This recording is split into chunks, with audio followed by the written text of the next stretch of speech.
बिस्मिल्लाह रहमान रहीम। नाजरीन, programme current affair के साथ आपका मेज़बान सैयद आसिफ अली हमदानी हाजिर खिदमत है। नाजरीन, इमरान खान के गिर्द मज़ीद घेरा तंग हो चुका है और 9 जून 2023 को इमरान खान के जो प्रिंसिपल सेक्रेटरी थे आज़म खान, वो यकदम लापता हो गए। उनके घर वालों ने FIR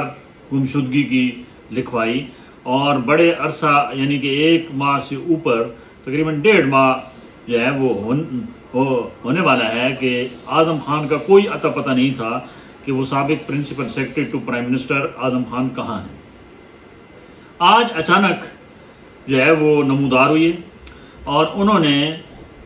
आर्टिकल 146 के तहत अपना बयान रिकॉर्ड करवा दिया है और यही समझें कि वो इमरान खान के ख़िलाफ़ सबसे बड़े वादा माफ गवाह बन के सामने आ रहे हैं, क्योंकि ये आम तसुर दिया जा रहा था कि उनको एजेंसियों ने उठाया है, लेकिन आज के बयान के बाद वो तसुर जो है वो हकीकत में तब्दील हो चुका है। उनका जो बयान है उसके मुताबिक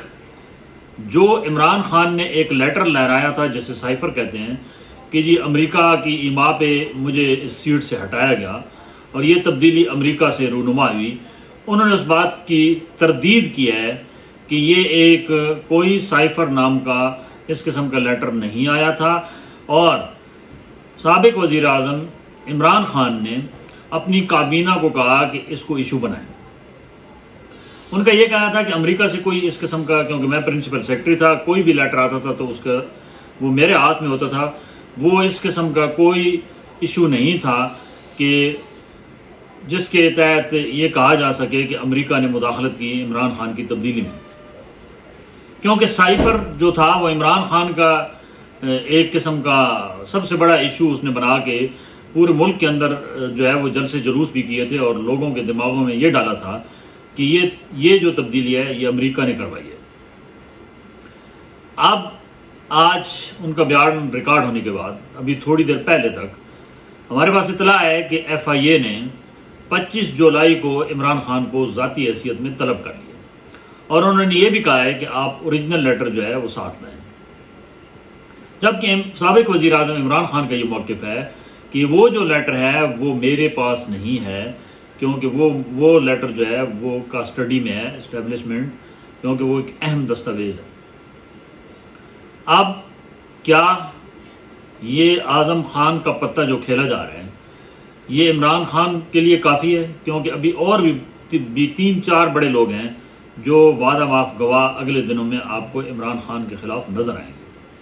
दूसरी जानिब हमारे पास ये इतलात हैं कि अगले 4-5 रोज़ में इमरान खान को शायद इन्हीं वादा माफ गवाहों की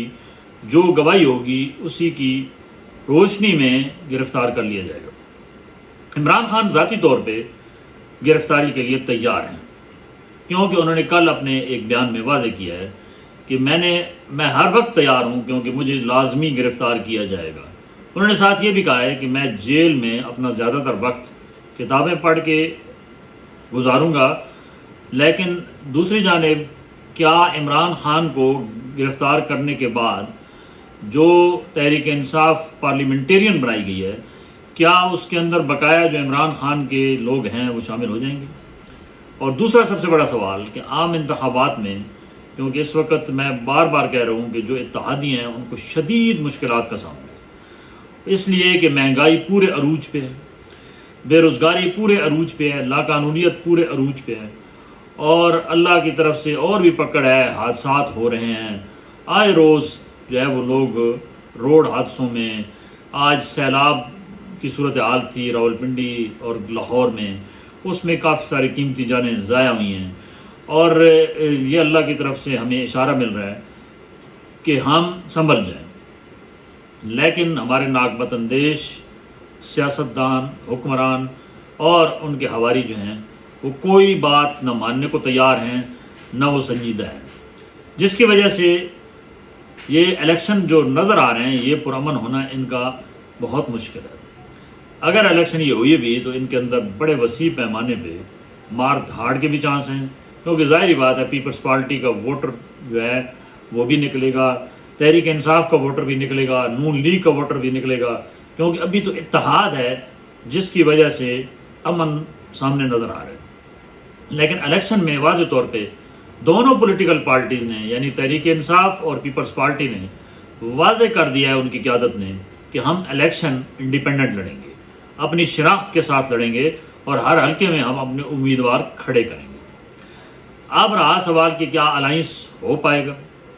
کیونکہ تحریک استحکام پاکستان جو بنائی گئی ہے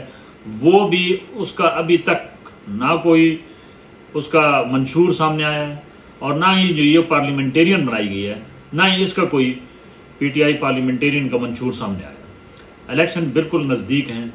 اور دوسری طرف ہر طریقے سے جوڑ توڑ کی جا رہی ہے کہ پرانی لسٹوں پہ الیکشن کرائے جائیں اور کسی صورت بھی عمران خان کو کہیں سے آگے نہ آنے دیا جائے۔ اب سب سے بڑی طاقت تو عوام کی ووٹ کی ہے۔ اب جب یہ لوگ ان موجودہ سچویشن میں نکلیں گے تو سب سے زیادہ ان اتحادیوں کو ہر حلقے میں پریشانی کا سامنا ہوگا، کیونکہ پبلک ان سے پوچھے گی کہ آپ نے یہ بھاری بھرکم بجلی کے بل ہمارے اوپر گرائے، گیس کے بل گرائے، مہنگائی کا طوفان ہمارے اوپر جو ہے وہ آپ نے برپا کیا، اب آپ کس منہ سے ووٹ مانگنے آ رہے ہیں؟ لیکن کیونکہ جمہوری پروسیس ہی پاکستان کو آگے لے جا سکتا ہے، لہٰذا عوام کو بھی پورے صبر و تحمل کے ساتھ جو ہے وہ جمہوری پروسیس کو کرنا ہوگا، اور اپنے ووٹ کی طاقت سے اگر کوئی آگے تبدیلی لانی ہے تو وہ لا سکتے ہیں۔ اللہ تعالیٰ سے دعا ہے کہ اللہ تعالیٰ اس وطن عزیز کو